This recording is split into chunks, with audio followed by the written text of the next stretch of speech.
वादा करो कि तुम ये सब जानकर हमसे नफरत नहीं करोगे। वो गहरे गहरे सांस ले रही थी। अम्मा, कोई औलाद भी भला अपने वालिदैन से नफरत कर सकती है? अच्छा, आप अभी आराम कर लें, फिर हम बात करेंगे। वो प्यार से उनका हाथ सहला कर बोला। अब वो रोजाना ही बैसाखी के सहारे उनके कमरे में आ जाया करता था, मगर ऐसा करने से पहले उसकी शर्त यही होती थी कि युशरा सामने मौजूद ना हो। पता नहीं उसमें उसकी क्या मंतक थी। नहीं अब्दुल हनान, हम आज ना कह सके तो फिर कभी नहीं कह सकेंगे। इस बोझ तले हम हमें सांस भी मुश्किल से आती है। उम्र भर की रियाजत अकारत चली गई। हमारी माफी तो मिलना नामुमकिन है शायद अब, मगर बता देने से एहसास जुर्म का भारी पत्थर शायद थोड़ा सिरक कर बची कुची जिंदगी को आसान बना दे, शायद।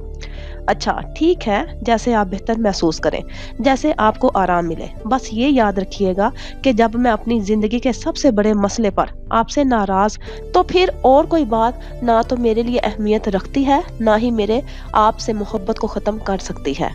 तुम तुम सच कह रहे हो ना अब्दुल हनान? वो जैसे खिल उठी। बिल्कुल सच कह रहा हूँ, वो मुस्कुरा कर बोला। उन्होंने अजियत से आंखें मीच ली, जैसे कि वो सब दोहराने के लिए हिम्मत जमा कर रही हों।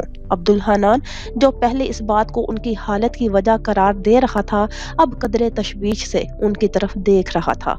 उसकी माँ अच्छे खानदान से नहीं थी, तुम जानते हो। हमने इस नीच खानदान से उसको सींत सींत सींत कर रखा। तुम गवाह हो कि इतने लाड हमने इस घर की किसी बच्ची के नहीं उठाए जितने उसके। उसकी हर शरारत, हर बदतमीजी को बर्दाश्त किया। अब्दुल हनान हैरत से उनकी बात सुन रहा था और समझने की कोशिश कर रहा था कि वो किसके बारे में बात कर रही हैं, मगर उसने टोका नहीं। फिर जब उसकी खुद सरी हद से भरी और हमने देखा कि बाकी बच्चियां उसका असर ले रही हैं, तो हमने उसकी शादी तय कर दी अपने जानने वाले एक शरीफ खानदान में। इन्हीं दिनों उसके पास हमने मोबाइल देख लिया था। वो छत को घूरते हुए आहिस्ता आहिस्ता बोल रही थी। अब्दुल हनान उनकी मोबाइल वाली बात पर चौंका। जानता था अम्मा जहां इन चीजों को खराफात में शुमार करती थी, और घर की किसी लड़की को भी मोबाइल रखने की इजाजत नहीं थी। शादी से पहले 5 दिन उसने अपनी खालाजाद के बेटे से शादी की ख्वाहिश जाहिर की, और फिर हमारे बुरी तरह डांटे के बावजूद खामोश हो गई थी। फिर अब्दुल हनान के मुंह से बेसाख्ता निकला। वो खामोशी एक तूफान अपने अंदर छुपाए हुए थी, जिसका पता हमें उस वक्त चला जब उसकी माइयों वाले दिन बारात आने से पहले वो घर से गायब हो चुकी थी। अब के उनकी आंखों से आंसू कतार दर कतार बहकर उनकी कनपट्टियों में जज़ब हो रहे थे। अब्दुल हनान के माथे की शिकनें बढ़ गई थी। इस बात पर हमने सुल्ताना को साथ लिया और उसकी खाला के घर ही सबसे पहले गए थे। वो वहां मौजूद थी और उसने उस शादी से साफ साफ इनकार करते हुए कहा था कि वो कभी इस घर में वापस नहीं आएगी। अब्दुल हनान की अजियत से आंखें नीची थी। हमने उससे वादा कर लिया कि वो घर चले, हम बारात वाले दिन उसका निकाह उसके खालाजाद से कर देंगे और घर की किसी दूसरी बच्ची को उसकी बारात के साथ रुखसत कर देंगे। अब्दुल हनान के चेहरे पर जल्जले के आसार नमूदार हुए। वो हमारी बात मानकर खुशी खुशी हमारे साथ चली आई, लेकिन जाहिर था कि जो कुछ हमने कहा था वो हम किसी सूरत भी नहीं कर सकते थे। फिर हमने उनकी हिचकियां बंद गई। फिर अम्मा, फिर क्या हुआ? वो बेताबी से बोला। फिर हमने उसे मार दिया अब्दुल हनान, अपने इन हाथों से जिनसे उनको झूला झुलाया था। इन हाथों से मार दिया, वो अपने हाथों को देखते हुए सरगोशी में कह रही थी। मगर अब्दुल हनान की समातों ने वो सब बाखूबी सुन लिया था। उसके बाद उनकी सांस बुरी तरह से फूल गई और वो वैसी ही हालत हो गई जैसी कुछ अरसे से हो जाया करती थी। ना जाने अब्दुल हनान को क्या हुआ कि उसे अपने जिस्म से जान निकलती महसूस हो रही थी। रिश्ते तो हर इस घर में आते हैं जहां बच्चियां हों, मगर सच कहूं तो बहू, मुझे लड़के की माँ का अंदाज कुछ पसंद नहीं आया। अम्मा जी का अंदाज थोड़ी सी नागवारी लिए हुए था। मतलब अम्मा जी, मैं समझी नहीं। सफिया ताई का अंदाज और लहजा मुख्तार था। मतलब ये कि रिश्ता लेना हो तो मिन्नतें करनी पड़ती हैं, जूते घुसाने पड़ते हैं। चलो हम लोगों में ये चीज नहीं है किसी को तंग करना, मगर रिश्ता मांगने के कुछ तकाजे होते हैं। درخواست کی جاتی ہے، انتظار کیا جاتا ہے، مگر یہ کیا کہ پہلی بار میں ہی محترمہ مٹھائی کے ٹوکرے اور انگوٹھی سمیت ٹپک پڑی، اوپر سے دھونس کے ہاں کروا کے، اور لڑکے کو انگوٹھی پہنا کے ہی جاؤں گی۔ اور تو اور ہم پر بھی الزام دھر دیا کہ صفیہ کے کانوں میں تو کب سے بات ڈال چکے تھے، وہ ہاں کا اندیا بھی دے چکی تھی۔ یہ تو ہم رسمی طور پر آئے ہیں، وہ تو ہمیں تمہاری عادت کا پتہ ہے، اور تم ایک بار سرسری سا ذکر کر کے بتا بھی چکی تھی ہمیں کہ یہ لوگ آنے کی خواہش رکھتے ہیں۔ صفیہ تائی گھڑبڑا کر رہ گئی۔ ہاں کا اندیا انہوں نے نہیں بلکہ آیت نے دیا تھا، اور لڑکے نے بھی ماں کو یہی بتا کر بھیجا تھا کہ بات چیت ہو چکی ہے، ہاں ہی ہوگی، مگر پھر بھی صفائی میں بولی، بس اماں جی، ہماری اس بھابھی کا تو آپ کو پتہ ہی ہے کہ تھوڑی سی شوخی خاتون ہے، پھر رشتہ داروں والی دھونس اس لیے دکھا رہی تھی کہ لڑکا پڑھا لکھا، خوبصورت اور اچھی نوکری پر ہے، اور دیکھا بھالا بھی ہے، لڑکے کی عادتوں فطرت میں اچھی طرح سے جانتی ہوں، بہت اچھا ہے، میں نے صرف اتنا کہا تھا کہ آپ کا اپنا گھر ہے، 100 بار آئیں، بس اسی بات کو ہی انہوں نے یہ معنی دیے انہوں نے وضاحت دی۔ وہ تو ٹھیک ہے صفیہ، مگر میری بچی بھی اتنے بڑے حادثے سے گزری ہے، اسے سنبھلنے میں کچھ دن لگیں گے، میں چاہتی ہوں کہ وہ ایک بار پھر زندگی کی طرف لوٹ آئے، تب ہی اس پر گھر بار کی ذمہ داریاں ڈالوں، یہ نہ ہو کہ یتیم بچی انجانے میں کوئی زیادتی کر بیٹھوں اس پر۔ اماں جی کے انداز میں ہزاروں خدشات تھے۔ شجر ہماری بھی بچی ہے اماں جی، اس گھر کی بچی ہے، ہم اس کا برا تو نہیں چاہیں گے، ویسے بھی لوہے پر چوٹ تب اثر کرتی ہے جب وہ گرم ہو، میرا تو خیال ہے کہ یہی مناسب وقت ہے اس کی شادی کا۔ پھر فیصل بہت پہلے سے شجر کے لیے اچھے جذبات رکھتا ہے، اور کب سے اس کی شجر سے شادی کی خواہش تھی، ایک پیار کرنے والے کی رفاقت سے بھر کر کوئی بھی چیز اس کو وہ سب بھولنے میں مدد نہیں دے گی۔ شاید تم ٹھیک کہہ رہی ہو بہو، اماں جی نے طویل سانس لیتے ہوئے کہا۔ صفیہ تائی دل ہی دل میں پرسکون ہوئی، اگرچہ اب انہیں شجر سے کوئی خاص پرخاش نہیں تھی، مگر ان کے بیٹے کا گھر داؤ پر لگا ہوا تھا، تو وہ اس لیے چاہتی تھی کہ شجر جلدی اس گھر سے رخصت ہو جائے، لیکن آخری فیصلہ میری بچی کرے گی۔ ان کے حتمی انداز پر صفیہ تائی کو ایک بار پھر تشویش لاحق ہوئی کہ شجر نہ جانے کیا فیصلہ کرے۔ جس پل اپنے کمرے میں اس نے قدم رکھا، یوں لگ رہا تھا کہ میلوں دور کا سفر کر کے آیا کوئی تھکا ماندہ مسافر ہو۔ بیساکھی بیڈ کی میز کے ساتھ ٹکا کر وہ بیڈ پر بیٹھ گیا، جیسے اپنا سب کچھ ہار کر آیا ہو۔ جیسے جیسے اماں جہاں کا جرم یاد آ رہا تھا، وہ ایک اذیت کے سمندر میں خود کو اترتا محسوس کر رہا تھا۔ درد کیا حد سے سوا ہوا کہ وہ دونوں ہاتھوں سے منہ چھپا کر زاروں قطار رو دیا۔ یہ کیا کر دیا آپ نے اماں جہاں، یہ کیوں کر دیا آپ نے؟ کیا مانگا تھا اس لڑکی نے، اس چھوٹی سی لڑکی نے آپ سے؟ فقط اپنے حصے کی تھوڑی سی خوشیاں، زندہ رہنے کے لیے زندگی کا حق، اور آپ نے کیا کیا؟ اس کی زندگی ہی چھین لی۔ وہ با آواز بلند روتا ہوا بول رہا تھا۔ کمرے میں داخل ہوتی ہوئی یشرا کو ٹھٹک کر رک جانا پڑا۔ اس حادثے سے لے کر اب تک اس نے عبدالحنان کی زندگی اور رویے کے کئی اتار چڑھاؤ دیکھے تھے۔ وہ غصہ کرتا تھا، چڑچڑا ہو جاتا، بیزاری کا مظاہرہ بھی کرتا تھا، اور کبھی کبھار تو بالکل چپ ہو جاتا تھا، مگر آج تھکے ہارے مسافر جیسا حال تو کبھی بھی نہ ہوا تھا اس کا، نہ ہی اس طرح ہمت ہارتے دیکھا تھا کبھی اس کو، بلکہ پہلے پہل تو وہ ساکت سی دروازے میں کھڑی رہی، مگر صورتحال کا صحیح ادراک ہوتے ہی تیزی سے بھاگ کر اس کے قریب آئی۔ عبدالحنان، عبدالحنان، کیا ہوا آپ کو؟ طبیعت تو ٹھیک ہے نا آپ کی؟ وہ اس کے ہاتھ منہ سے ہٹاتی بے تابی سے بولی۔ پہلے مجھے امید تھی یشرا کہ شاید کبھی ہماری زندگی میں بھی بہاریں آئیں گی، کبھی ہم بھی پھول کھلتے دیکھیں گے، مگر نہیں، جن گھروں کی بنیاد میں انسانی حقوق اور خوشیاں دفن ہوں، وہاں کبھی بہاریں دستک نہیں دیتی، اس کے مکینوں کو کبھی پھول کھلتے دیکھنا نصیب نہیں ہوتا۔ آنسو صاف کیے بغیر اس نے اپنے چہرے سے ہاتھ ہٹائے۔ اس کا ستا ہوا چہرہ اور سرخ آنکھیں دیکھ کر وہ اور زیادہ پریشان ہو گئی۔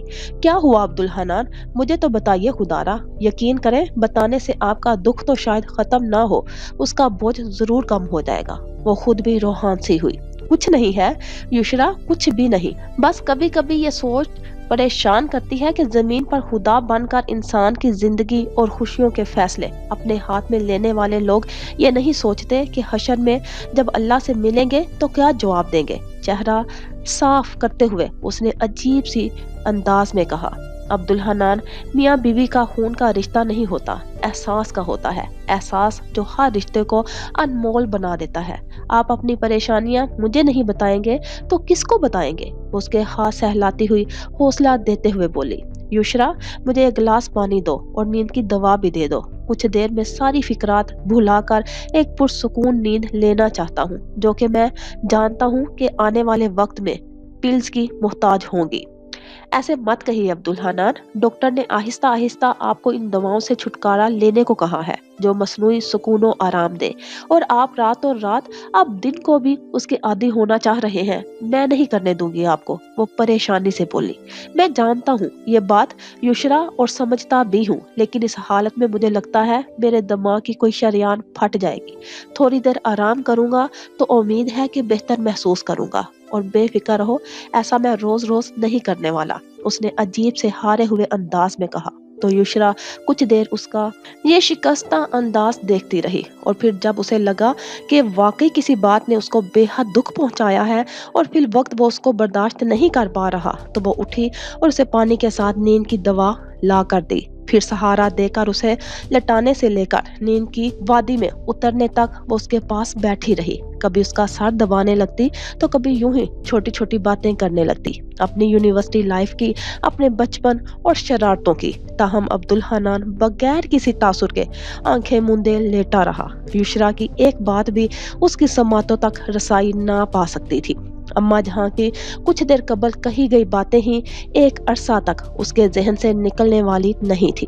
फिर हमने उसे मार दिया, फिर हमने उसे मार दिया। नींद में जाते जाते भी अम्मा जहां की इस फिक्रे की बाज गश्त उसके चारों तरफ गूंज रही थी।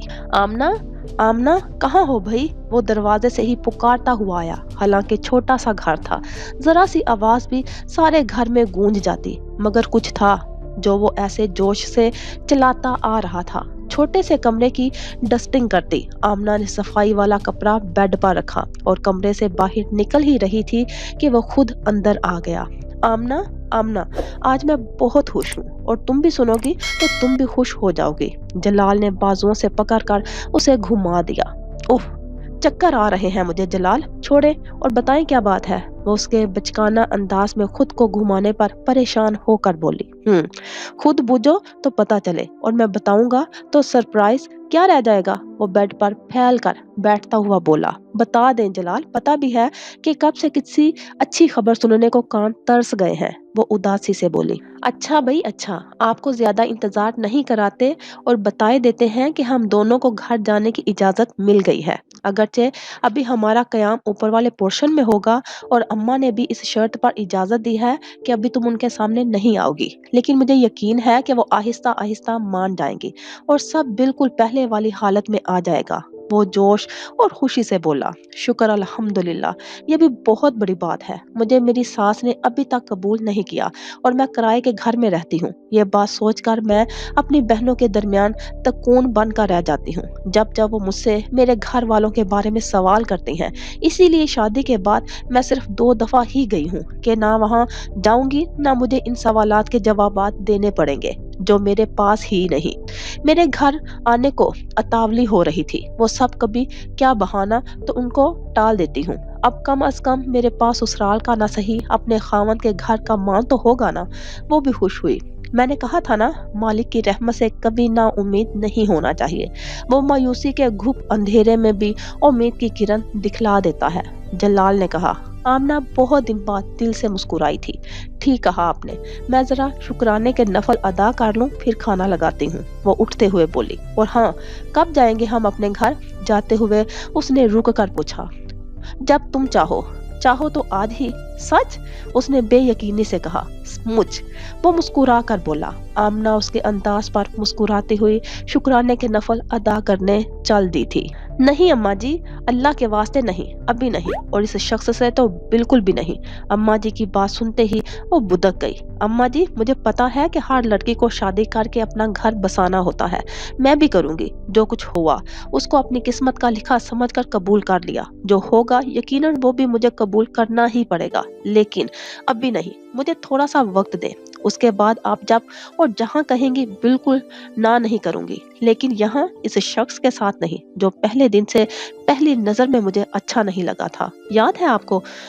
आपको भी आकर बताया था मुझसे कैसी अजीब अजीब बातें की उसने, और मुझे उसकी नजरों और बहकी बहकी बातों ने ही तो गुस्सा दिलाया था जो मैं बर्दाश्त नहीं कर सकी थी, और उसे थप्पड़ मार दिया था जो मुझे कुछ लम्हों के लिए भी अच्छा नहीं लगा। उसके साथ मैं अपनी पूरी जिंदगी कैसे गुजार सकती हूँ? ठीक है मेरी बच्ची, तुम इतनी लंबी वजाहत ना भी देती, सिर्फ ना कह देती, मेरे लिए तुम्हारा ना कहना ही काफी था। मैं मना कर दूंगी उनको, जैसे तुम कहोगी वैसे होगा। तुम बोझ नहीं हो हम पर, मेरी बहुत प्यारी बच्ची हो। मैं कभी भी तुम्हारी मर्जी जाने बगैर कुछ नहीं करूंगी। पुरसुकून हो जाओ, शाबाश। अम्मा जी ने उसकी हरासा शक्ल देखकर गले से लगा लिया। शुक्रिया अम्मा, थैंक यू सो मच। आपने कभी मुझे एक माँ की कमी महसूस नहीं होने दी। मेरी हर मुश्किल, हर मसले में मेरे लिए एक ढाल की सूरत रही। मैं आपके एहसानात का बदला मारकर भी नहीं उतार सकती। शजर जज्बाती हुई। अरे मरे तुम्हारे दुश्मन, और माँ बाप बच्चों पर एहसानात नहीं करते। उनके जज्बात, एहसासात और ज़रूरियात का ख्याल करना माँ बाप का फर्ज होता है। आइंदा ये एहसान वाली बात कभी मत करना, उन्होंने प्यार से उसे थपकते हुए कहा। शजर ने हमेशा की तरह उनकी गोद में सर रख कर आंखें मूंद ली कि जिस तरह हर मुश्किल में मुर्गी अपने बच्चों को अपने परों में छुपा लेती है, वो भी अम्मा जी की गोद में आकर खुद को दुनिया के हर झमेले से आजाद महसूस करती थी। मेरी बीमारी को मेरी कमजोरी मत समझना, ना ही ये समझना कि मैं तुम्हारी नाम नहाद मोहब्बत से हार गई हूँ। ऐसा कुछ भी नहीं है। मैंने इसको यहाँ कदम धरने दिया है तो सिर्फ इसलिए कि एक गुमराह औरत के लिए मैं क्यों अपनी औलाद की दूरी बर्दाश्त करूं। तुमने अपनी जो करनी थी सो कर ली, अब जो मैं करूंगी इसको भी तुम्हें मानना होगा। याद रखना जलाल, अब की बार तुमने अपनी ठान ली तो माँ का मरा हुआ मुंह देखोगे। ऐसे मत कहिए, आप जैसा कहेंगी वैसा ही करूंगा। आपका हुक्म सर आंखों पर। वो तरफ कर तो गोया हुआ। उसकी बात सुनकर अनायत बी ने सुकून की सांस ली थी। बस तो फिर ठीक है, इस लड़की ने जो करना था कर लिया, अब इसकी बारी है बर्दाश्त करने की। मैं तुम्हारी शादी करूंगी अपनी मर्जी की लड़की से, फिर इसको पता चलेगा कि रिश्तों का जुदा होना कितना तकलीफ देता है। वो कुछ सोच कर मुस्कुराई। क्या क्या कह रही हैं अम्मा आप? उनके कीना तोड़ अंदाज और खतरनाक इरादों पर वो बौखला गया। क्यों?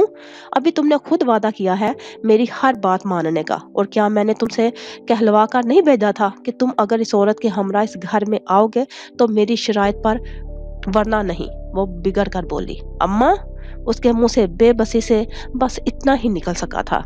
अच्छा अच्छा अम्मा, अभी तो इसे आए बामुश्किल 1 घंटा हुआ है, सामान वगैरह तो सेट कर ले, फिर ये बातें भी होती रहेंगी। याद है डॉक्टर ने क्या कहा था कि आपको किसी परेशानी वाली बात को अपने सर पर सवार नहीं करना। जितनी ज्यादा पुरसुकून रहेंगी उतनी जल्दी ठीक होकर दोबारा से चलने फिरने लगेंगी। उठो जलाल, तुम ऊपर जाओ, भाभी अकेली क्या कुछ करेंगी, और हाँ खाना मैं बाहर से लेकर आता हूँ, फिर बात होती है। बड़े भाई ने मामले की संगीनी को भांप कर दोनों से कहा। अनायत बी ने हनकारा भरा, जबकि जलाल एक नई परेशानी के जेरे असर बाहर निकल गया था। अनायत बी की जिद वो जानता था, एक बात पर अड़ जाए तो उसे पूरा करके छोड़ती थी। अब अगर उन्होंने उसकी शादी की ठान ली थी तो भले वो जितना इनकार करता, उसे बहुत मुश्किल वक्त देने वाली थी। अभी तो इन दोनों ने अपने घर वापसी और अम्मा के मान जाने की खुशी भी नहीं मनाई थी कि एक नया मसला मुंह खोले उनका मुंतजिर था। वो ढीले कदमों से सीढ़ियां चढ़ने लगा। ये तय था कि उसे अभी आमना को ये सब कुछ बताकर परेशान करने का कोई इरादा नहीं था। नहीं शजर, नहीं, इतनी आसानी से हार मैं नहीं मानूंगी। मोहत को अपना बनाने के लिए तुम्हारे वजूद से इस घर को पाक करना जरूरी है, और इसके लिए मुझे करना पड़ा मैं करूंगी। वो टहलते हुए अपने आप से बातों में मगन थी।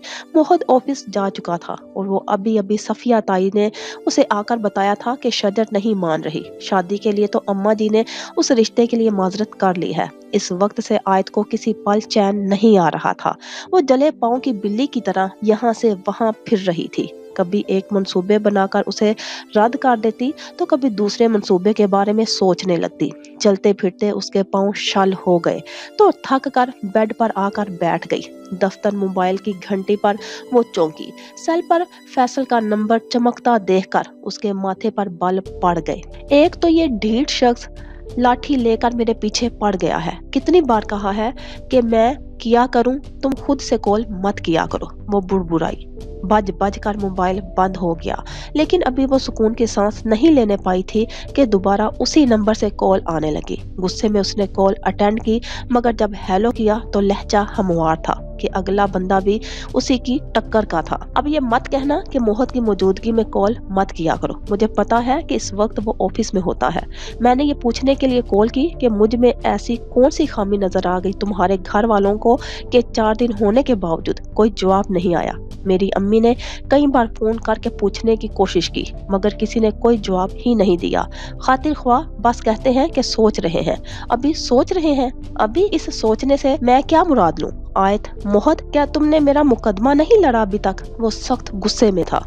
तुम खामोश हो गए तो मेरी कुछ कहने की बारी आएगी। वो दिल ही दिल में कोई ऐसा जवाब सोचने लगी जो उसे कम अज कम इस वक्त मुतमिन कर सके, वरना शजर का जवाब सुनकर उसे फैसल का रद्द-ए-अमल बुरी तरह से डरा रहा था। देखो, रिश्ते नाते बच्चों का खेल नहीं होते, ना ही इस किस्म के फैसले फौरी किए जाते हैं। फिर तुम ही हो जो हर किस्म के हालात से वाकिफ हो। अगर इस हवाले से ताखीर हो भी रही है तो वो इसलिए कि शजर इस हादसे के बाद संभल नहीं पाई। हम सब ही कोशिश कर रहे हैं कि वो थोड़ी अपने हवासों में आए, अपनी जिंदगी की तरफ लौटे, तब ही इस किस्म का कोई सिलसिला जोड़ा जाए, वरना तो तुम पर किसी को कोई एतराज है ना। तुम्हारे रिश्ते में किसी ने खामी निकाली है। वो धीरे धीरे उसे समझाते हुए बोल रही थी, और जब उसने कॉल खत्म की तो वो फैसल को तो मुतमिन कर चुकी थी, मगर खुद बुरी तरह से परेशान थी। सफिया ताई को आयत अपने कमरे में बेहोश पड़ी मिली थी। उनके तो हाथ पांव फूल गए थे। दिल ही दिल में मोहत पर गुस्सा होते हुए वो उसको होश में लाने की कोशिश करने लगी। फिर 2-3 बार मुंह पर पानी डालने के बाद जब वो मोहत को फोन करके बुलाने के इरादे से उठ रही थी तो उसने आंखें खोल दी थी। आयत, आयत मेरी बच्ची, क्या हुआ? क्या कोई बात हुई है? मोहत ने कुछ कहा है? उन्होंने तशवीश से पूछा। मैं तो तुम्हें बताने आई थी कि मैं बाजार जा रही हूँ, कुछ मंगवाना है तुमसे तो पूछती जाऊं। यहाँ आई तो कारपेट पर आड़ी तिरछी पड़ी मिली। पता नहीं ताई अम्मा, मुझे खुद नहीं पता। मैं तो खुद आपके पास आ रही थी जब इतनी जोर से चक्कर आया कि आंखों के आगे अंधेरा छा गया। उसके बाद मुझे कुछ याद नहीं। वो नकाहत से बोली, इस मोई डाइटिंग के चक्कर में जिसने नई नस्ल को एक खुब्बत में मुब्तला कर रखा है, क्या मैं नहीं देखती कि भरी हुई मेज से तुम उठाती हो तो एक सूखा स्लाइस और वो काली सी चाय। ऐसे में ये चक्कर ना आए तो क्या हो। खबरदार जो मैंने आइंदा डाइटिंग के नाम पर यह खराफात देखी हो तो, बल्कि मैं तो खुद तुम्हारे खाने पीने का ख्याल रखूंगी। आज से बैठो, मैं तुम्हारे लिए कुछ लेकर आती हूँ। देखो तो रंगत कैसी जर्द पड़ गई थोड़ी सी देर में। वो फौरन ही उठ गई। आयत को अब भी नकाहत और कुछ अजीब सा महसूस हो रहा था जिसे वो कोई नाम नहीं दे पा रही थी।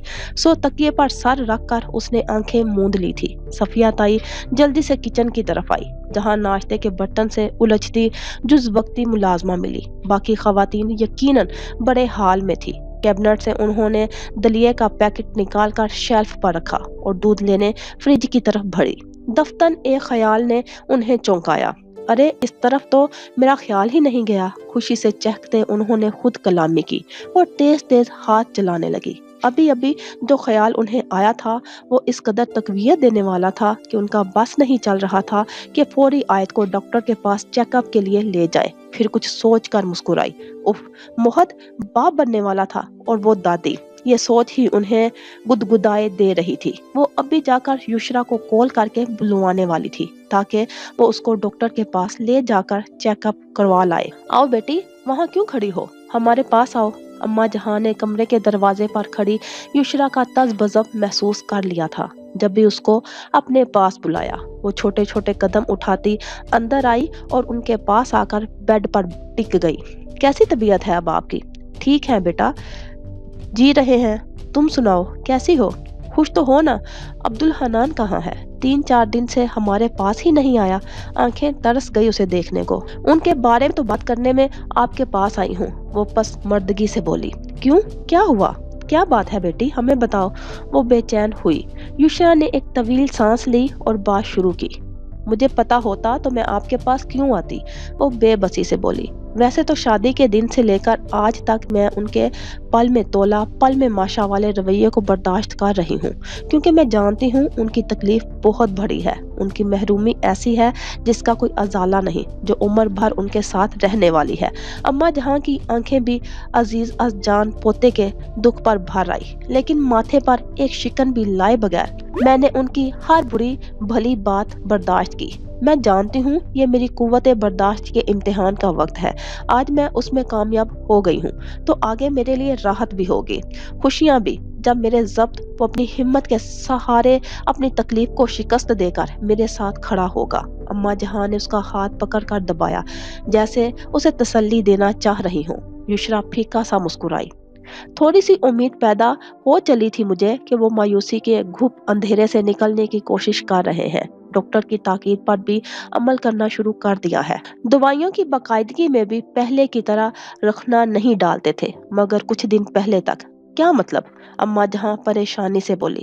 پتہ نہیں بڑی دادی، مجھے نہیں پتا ایسا کیا ہوا ہے جس نے ان سے زندگی جینے کی امید چھین لی ہے، وہ پہلے سے زیادہ خاموش ہو گئے ہیں، پہلے سے زیادہ وہ بیزاری نے ان پر غلبہ پا لیا ہے، گھنٹوں چپ بیٹھے نہ جانے کیا سوچتے رہتے ہیں۔ 3 دن سے ایک بھی دوائی نہیں لی، نہ ہی ایکسرسائز کی، پہلے جو میری بات کا ہوں ہاں میں ہی صحیح جواب دے دیتے تھے وہ بھی نہیں دیتے اب تو۔ وہ بولتے ہوئے رکی، جیسے اسے یہ بات کہتے ہوئے تکلیف ہو رہی ہو، اور زور زور سے رونے لگتے ہیں اور ایسی مبہم باتیں کرتے ہیں کہ میں ان کا سرا تلاش کرتے کرتے تھک جاتی ہوں۔ وہ رو پڑی۔ کیسی باتیں؟ اما جہاں نے سانس روک کر پوچھا کہ 3 دن پہلے کی اپنی اور اس کی گفتگو منو ان یاد آ کر ان کے بوجھ کو بڑھا رہی تھی، جس کو برداشت کرتے کرتے وہ تنگ آ گئی تو اپنے پیارے کو اس میں شریک کر لیا تھا۔ کیا ہم نے ایک بار پھر غلطی کر دی؟ یشرا کو رکتے دیکھ کر وہ سوچ رہی تھی، ان کی سانسیں ایک بار پھر تنگ ہونے لگی تھی۔ لون میں سنگی بینچ پر وہ کسی مجسمے کی مانند ساکت بیٹھی ہوئی تھی، منہ سے نہ نظر چرا کر آگے جایا جا سکا، نہ ہی قدم دوسری طرف موڑے جا سکے، وہ کسی مقناطیس کی طرح اس کی طرف کھینچا چلا آیا۔ کیا ہوا شجر؟ ایسے کیوں بیٹھی ہو اس طرح سے الگ تھلگ؟